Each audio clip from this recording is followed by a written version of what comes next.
Okay, Diana Wicahpi, thank you for joining us today. So from one of our cultural practices is any space that we enter, we start with a prayer. So these young ladies here are going to open up our space today. So I'll go ahead and turn it over to them.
Thank you for that, ladies. So Wicahpi trokahe.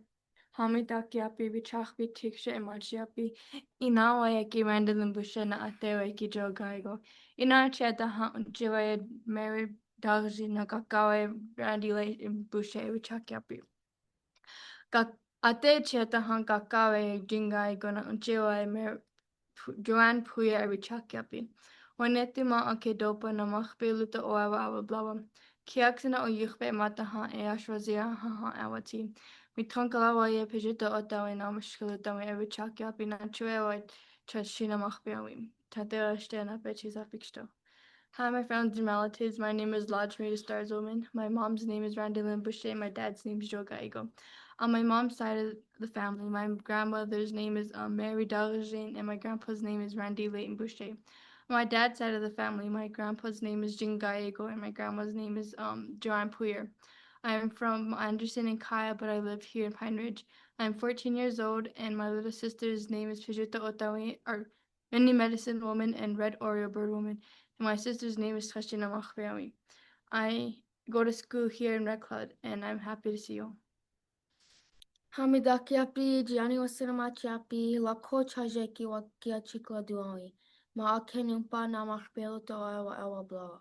Inawa eki Ashlyn Wasin echiap, Atewa eki Charles Henderson echiap, Unchiwa eki Little Hawk na Kakawa eki Bob Weston echiap. Hi, my friends and relatives. My name is Gia Weston. My Lakota name is Little Lightning Woman. I'm 12 years old. I go to Maļpíya Lúta. My mother's name is Ashlyn Weston. My father's name is Charles Henderson. My grandmother's name is Little Hawk, and my grandfather's name is Bob Weston. Hamidakiapi, Gracie Banks Ma취api, Inawayaki Tashina Banks Rema Echiapi, na Atewayaki Matthew Rema Echiapi, Unchiwayaki Darlene Nichols Egafi Echiapi, na Kakawayaki Dennis Banks Echiapi. Maļpíya Lúta ewa blawa na wali shakowi Maʻakenupa na wazia haha ewati. Good morning, my relatives. My name is Gracie Banks. My mom's name is Tashina Banks Rema, and my dad's name is Matthew Rema. My grandma's name is Darlene Nichols Egafi, and my grandpa's name is Dennis Banks. I'm a seventh grader at Maļpíya Lúta, and I'm 12 years old, and I live in Pine Ridge. Wopila for that. For us in our community here, when we talk about who we are and where we come from, that's essential in grounding us and for you to understand where we come from. And so with our students, you know, this topic, when we talk about returning home through the Lakota language and the land, that itself is deeply connected to prayer and our identity. So thank you for that, Wopila Tanka. So I'm going to be the moderator for this session today. And when we talk about this concept, I'm going to be asking these girls questions, and they'll be answering from their own personal experience and what it means to them. So the first question today that I have for them is, what does it mean returning home? Whenever I think of returning home, I don't think of like going home and just like coming home from school or whatever. I think of returning home as in returning back to my community, as in speaking my language and returning back to my life ways, and giving back to my community. When I think of returning home, like she said, I don't think of coming home from school, seeing my parents. I think of having the language come back and having the community all together, like such as when we have powwows and stuff, but the whole time. As if we have ceremonies, not just a little part of the community, the whole community. When I think of returning home, I think of Eco Village, because in Eco Village, they made a village where everything they made is for the language only. And in their village, they can only speak the language. No English is allowed because it's disrespectful. And their first language was Muskogee. And over there, everything is organic. And so for the language to survive. And so when I think of returning home here, I think of that as well, for our community to learn the language and our culture. And so they have a clear path in the future, and they're not distracted by any bad things and spirits that can take them off their path. And so that's what I think of returning home. Thank you for that. So you did mention, just for the viewers here, she spoke of Eco Village. So our students, one of the most important teachings is taking them to other Indigenous communities, taking them to other spaces so they can experience and learn. So we visited an Eco Village in Alabama that was centered on the Muskogee language, lifeway, and connection to the land. So when you think of that place and, you know, what you seen, what you felt, so I want you to envision that, because you were able to see this space. So now I want you to look at that, and I want you to think of how that influence shapes the community that you want to build. So each of you, give me an example of something within your community that you would like to see upon that returning home.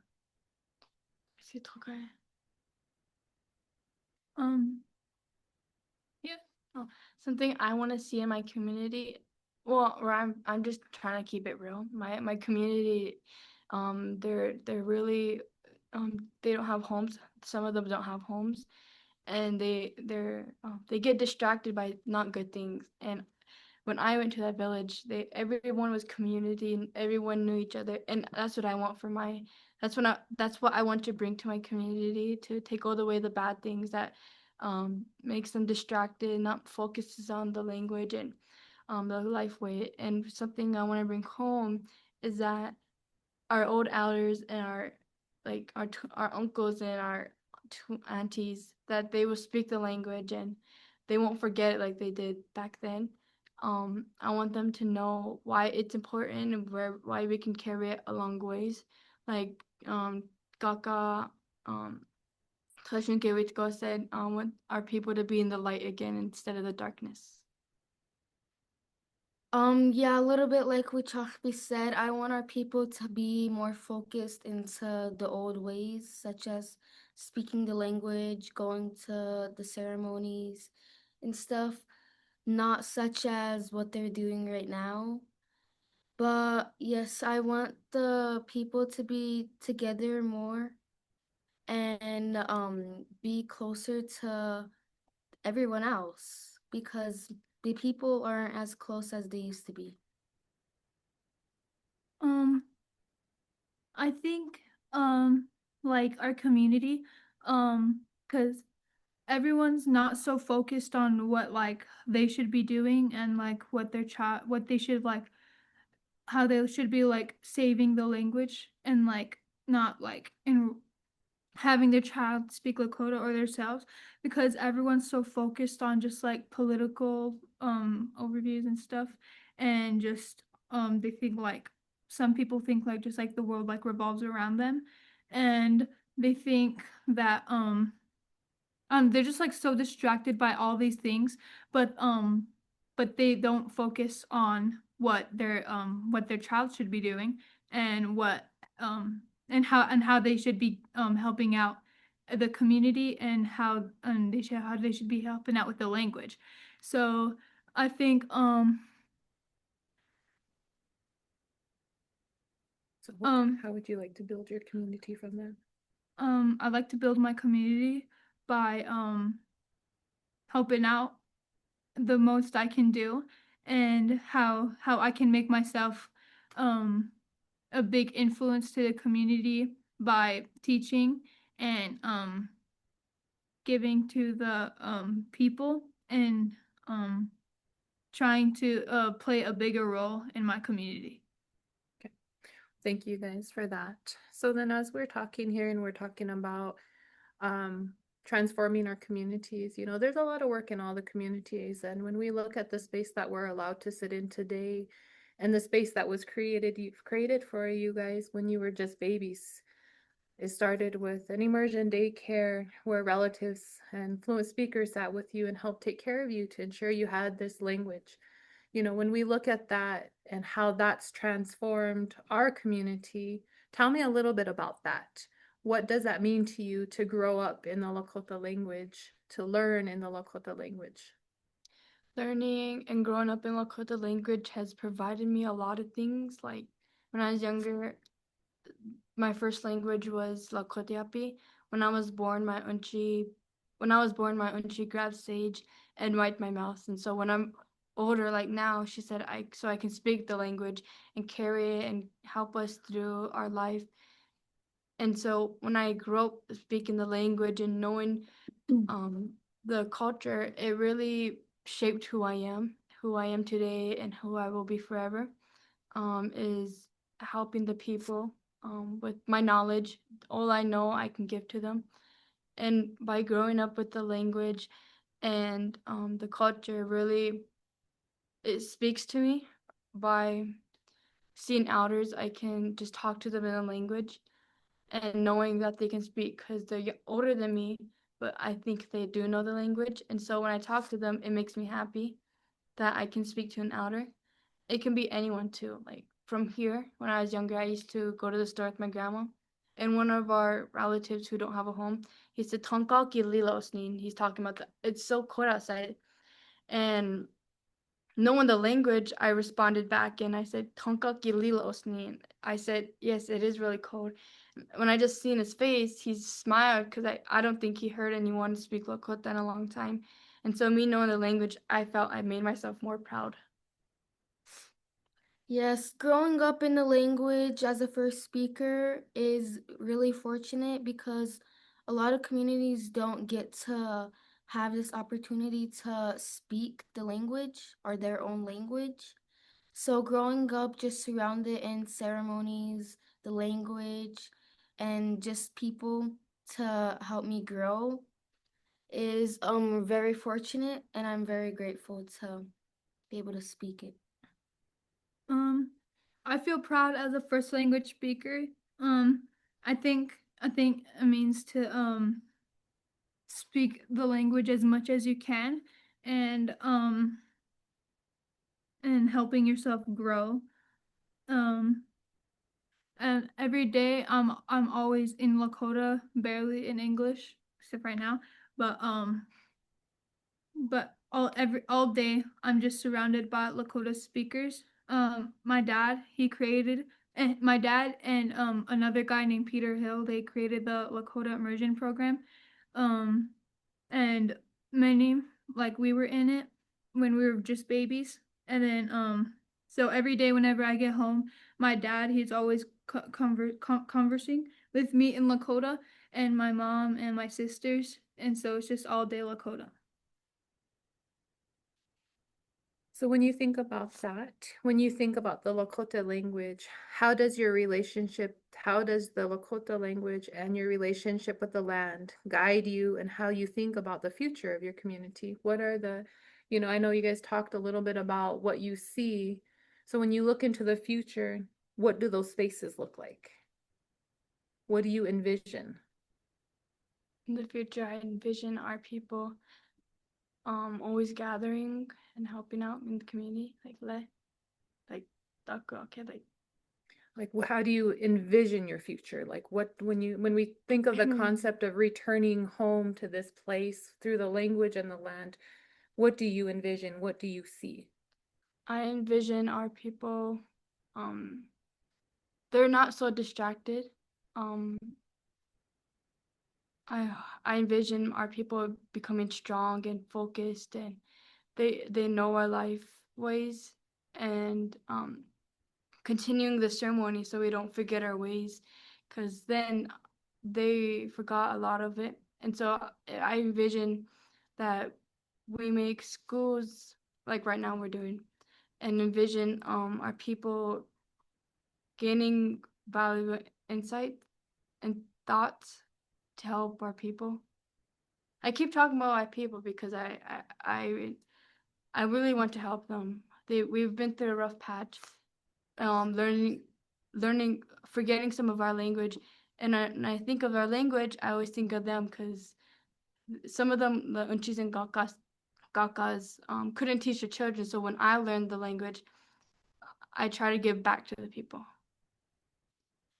What I see in the future is a big community speaking the language, having a good time, just having a good time speaking the language, doing the traditions, scraping meat, making blankets, beading, sewing. I see a bright future if we continue what we're doing. In the future, I see people speaking the language, and I see people returning to the lifeways and our Lakoi Chocha. And I see people just getting along and having a good time with each other, and yeah. So then let's take a step back, and I want you to think about Maļpíya Lúta.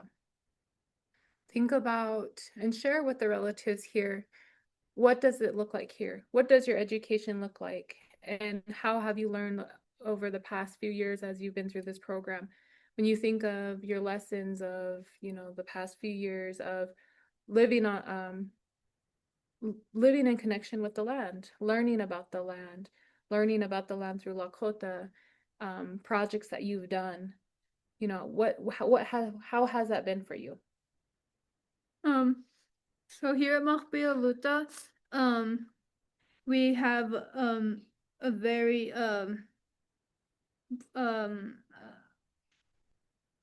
strong education,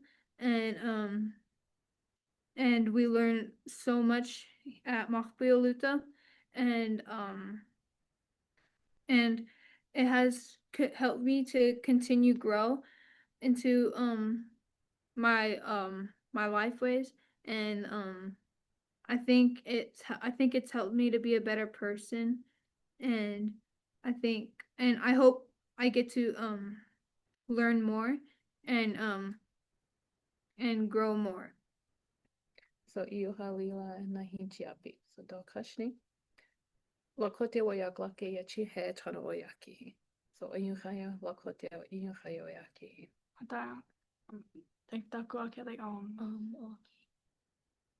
Here at Maļpíya Lúta, we really encourage everyone to at least give a little effort to learn the language and our traditions.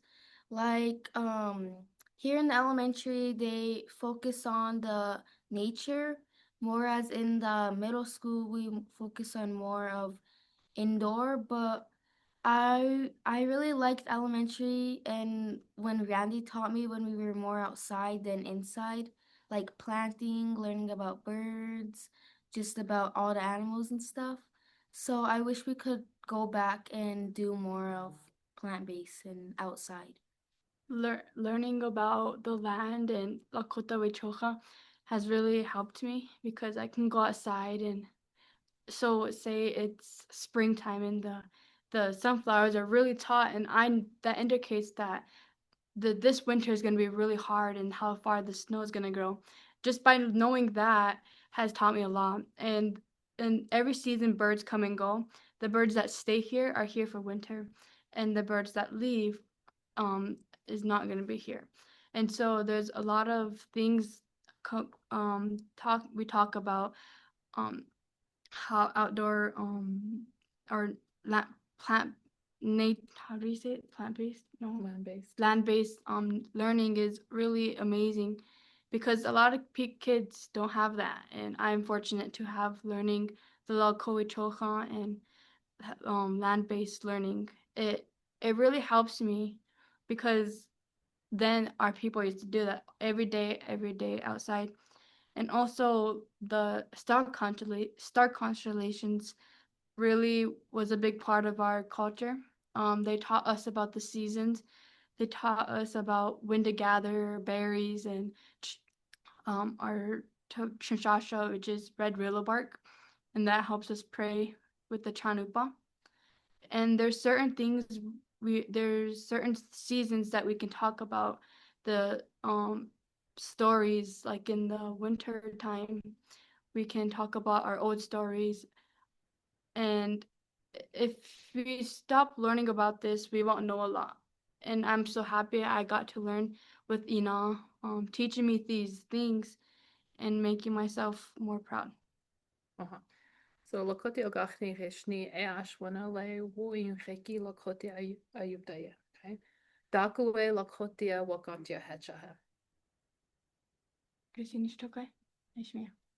Lakota piki wakante ichi e hani oyate kithawa kichizapi na tiglishni owaewa iayapi na hechia ikshewa kanja iapi wagaka okihipishni na prehiki kaksapi na wanariki gununipi na hewashteshni cha hewachishni na iapi unkithau ki wakantia he untunkasha kichi wagakapi unkokihipi na he lila na Lakota uslo uyapishni hatash tunkasha kichi woyaglaki okihishni na wochekia gahe okihishni na he unchimpishni ichi ohini tunkasha kichi woyaglaki achi hemish plamir.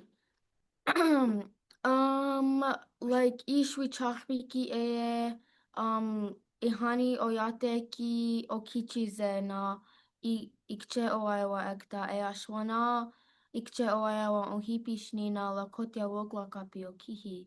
Na ish ea inana ate ki woglake o kihi e ash ehani inana ate woglake ki washichu e ate ki o kichize.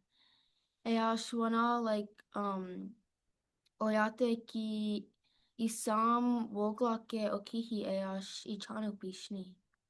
He wana Lakota woglakapi wachi. Dakue Lakotiapi iapi ki Wagantia ichi ehani washichuya oyate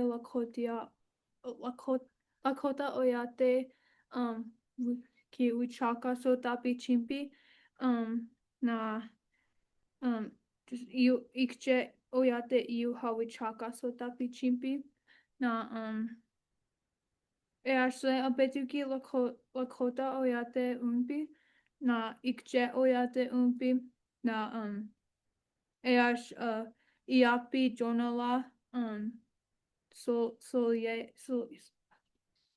uyampi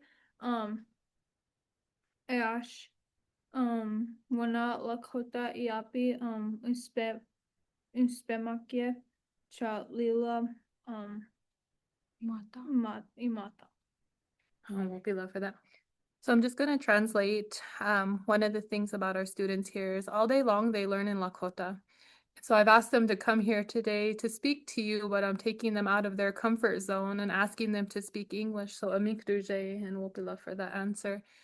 So I asked them why the Lakota language was important. And what they told you today was that the Lakota language is important because long time ago, their grandmothers and grandfathers went to boarding school. And when they went into these spaces, the Lakota language and the life ways were taken from them, and they cut their hair and they hurt their spirits.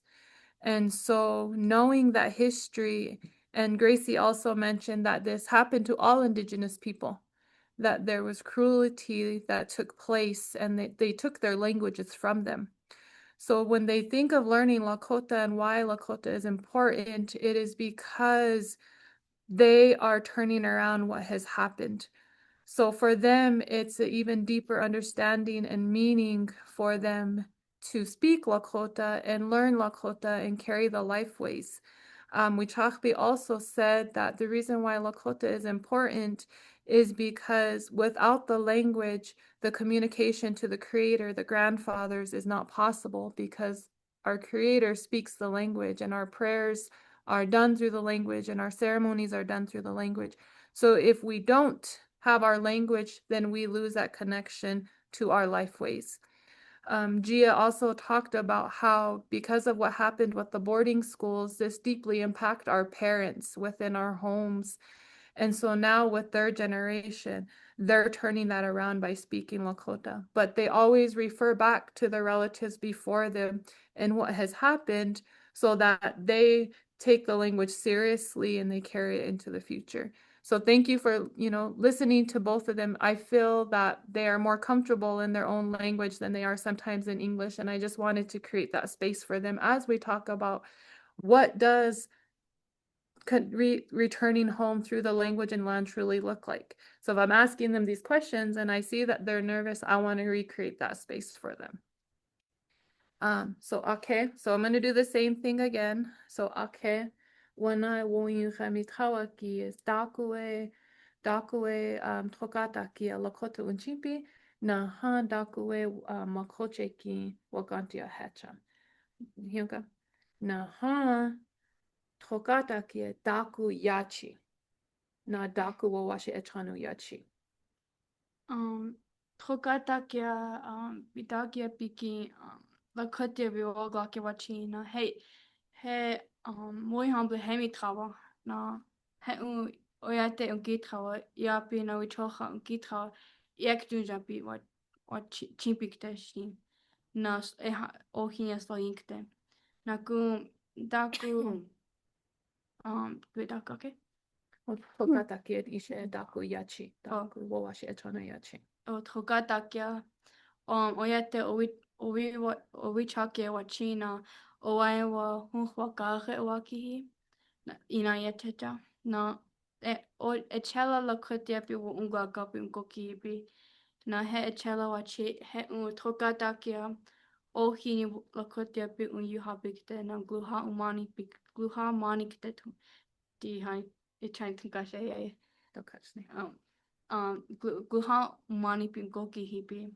Na dahani I kruje pi kiteshni ichi Lakota pi kilila wakantia. Na he ungununi unchimpishni. Tokatakia okuje tipi ekta wo shi ichama wachi ichi oyate ki kuje na dashke courage ohitike gnunikte na oyate jonalaki ohitike yuhashni heu oloa ahiwaye oakihi na ish wocheki wakahe oakihi na wocheki wa uspe oakihi na oloa wa uspe oakihi. Tokatakia oyate Lakotiapi wogake wachi na loampi washi achamu wachi ichi oyate Lakotiapi uspe chichia wachi. So the next question that I did ask them, I asked them when they think of returning home in the future, what does that work look like to each of them?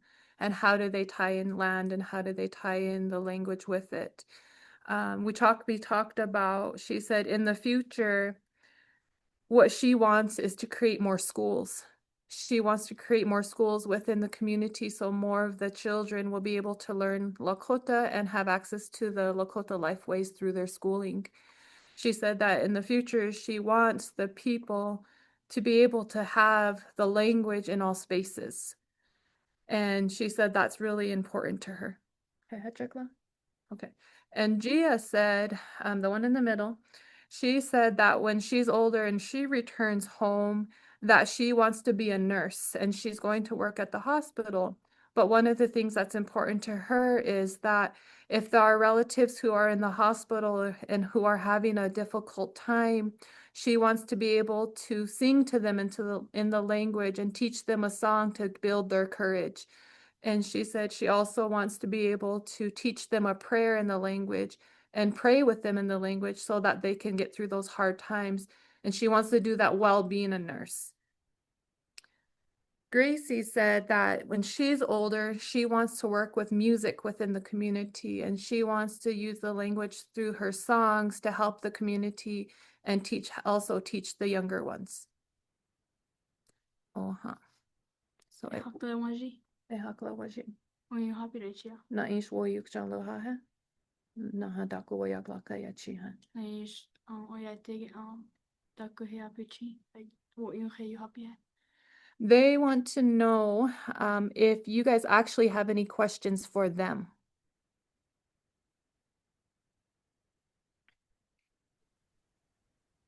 Is that possible, Alex?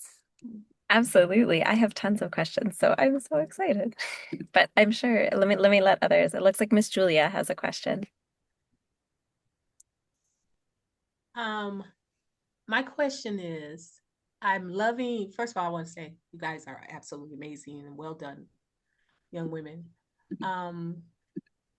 As you guys talked about the past, and you're also talking about the future, when you think back 7 generations, which is 150 years from the past, what are you bringing from those 7 generations, from those ancestors into today? And what do you want to leave for 7 generations into the future for your future ancestors?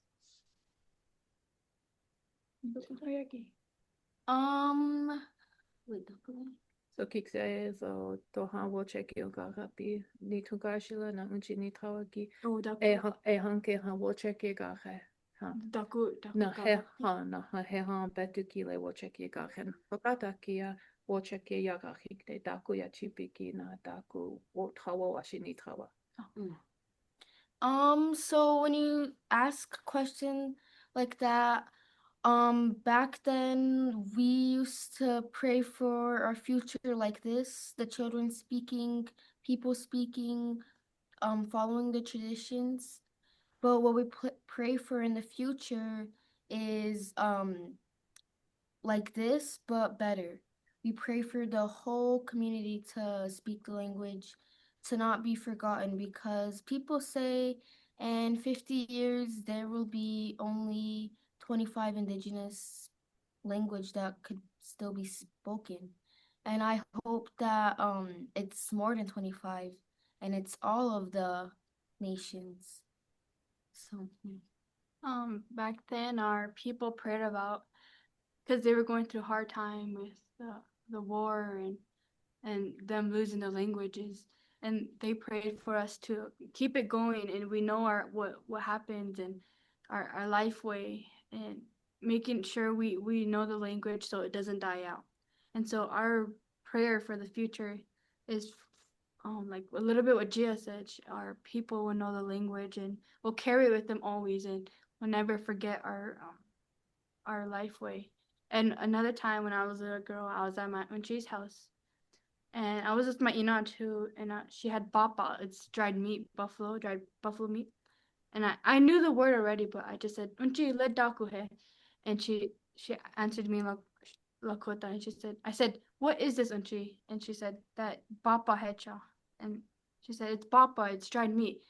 And as I continued playing on, she was talking to my mom, and she said, "This is what I prayed for. This is my prayer, and it has come true." Mm. So like back then, whenever the people were going through hard times, they prayed for times like this. They prayed that we would speak the language, that the younger people would speak the language and carry it on to the next generation and to the next generation after that, and after that it just keeps going on. And then this is one of the first ones. And I think I'm glad to see that, and I hope to carry it on to the next. So we were talking previously, and one of the Gakas, Trashunke Witko, he said something really important, and it ties right directly with her question of, what was his prayer and what was his want? his want was for the people to speak the language in the future. He had a vision that we were going to speak it. He had a vision that we were going to continue these ways, but we were going to have a difficult time to do it. It was going to take time and effort, and it was going to take everyone to do it, not just one singular person. It was going to take everyone. He was talking about how every race, like everything, are gonna come together and help bring the language back, and we won't be living in darkness again. We will, like, other people from other countries will ask us questions and say, "We need wisdom. Can you help us can you give me some wisdom for us to be united again?" And do you feel like you're seeing that today? Yeah, I see a lot of it out in Minnesota, the protesting. So like now. Oh. Is there any questions? Thank you. I just want to say thank you. That was beautiful. It looks like Angela has a question. Yes, thank you so much for sharing your time with us today. So my question is really understanding a language is so much more than just translating words. And so I'm wondering, when you're speaking English versus when you're speaking Lakota, how does that differ in how you translate your thoughts? What does it feel like? What's the does one language have a different feel or make you think differently about the world?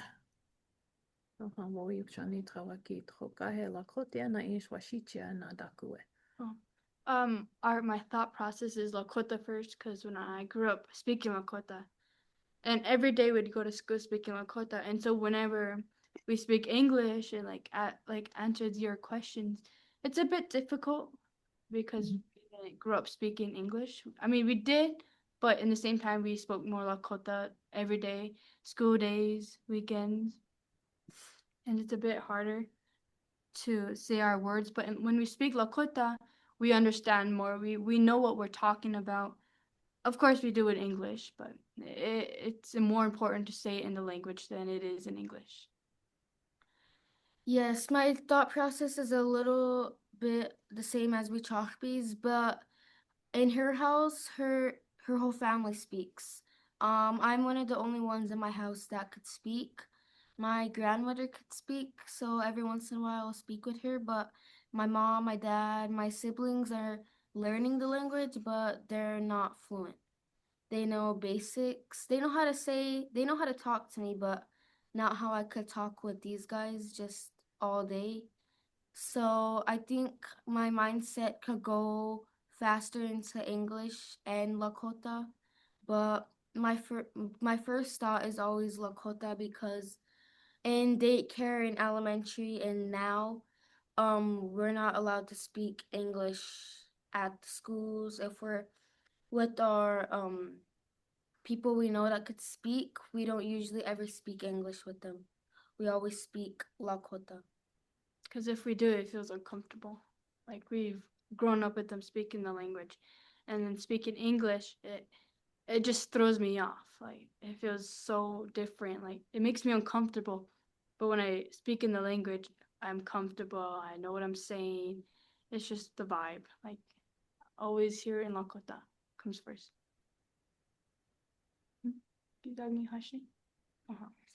So thank you for that question. When we first started this session, that was one of the first things I picked up on them.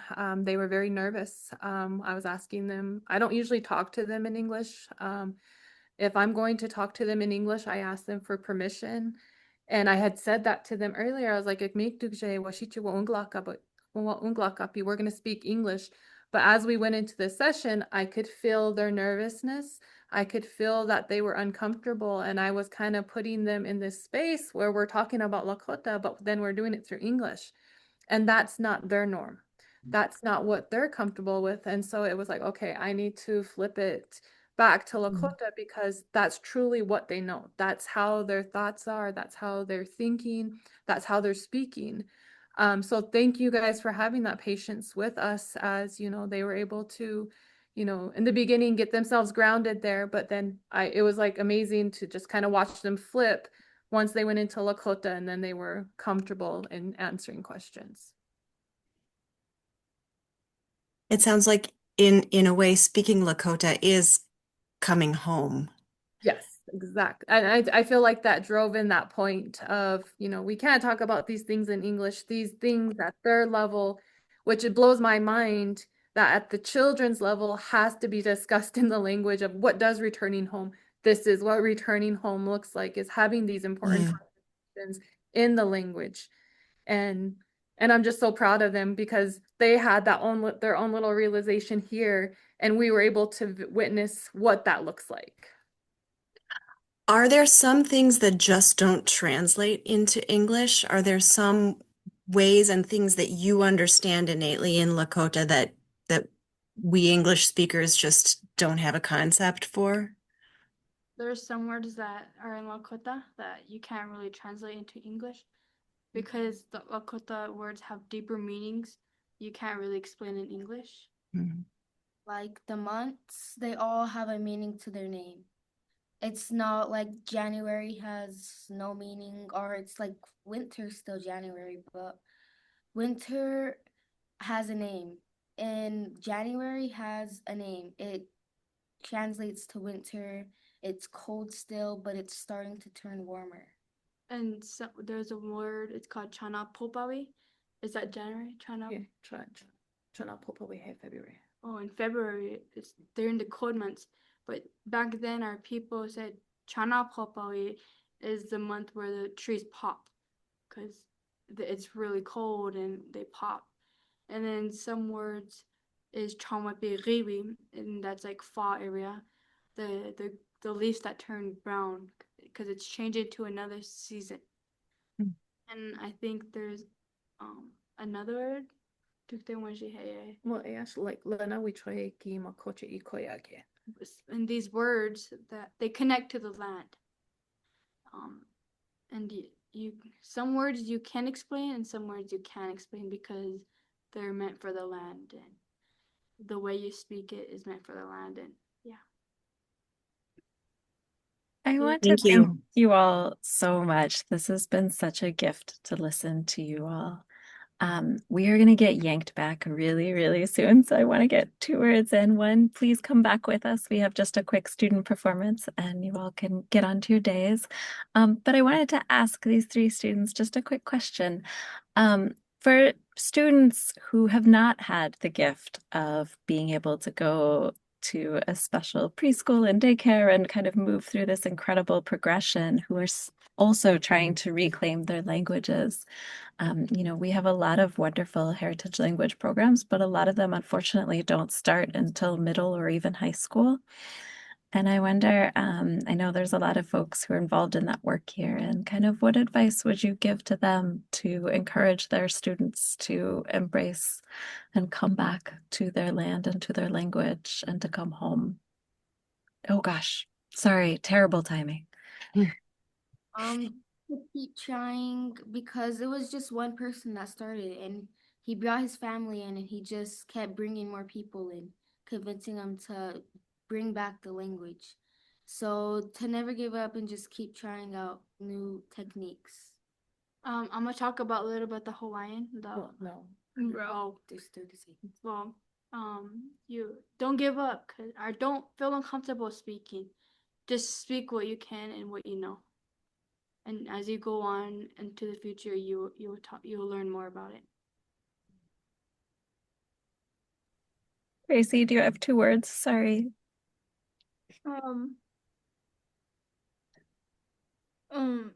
Yeah, I feel really lucky to be in here.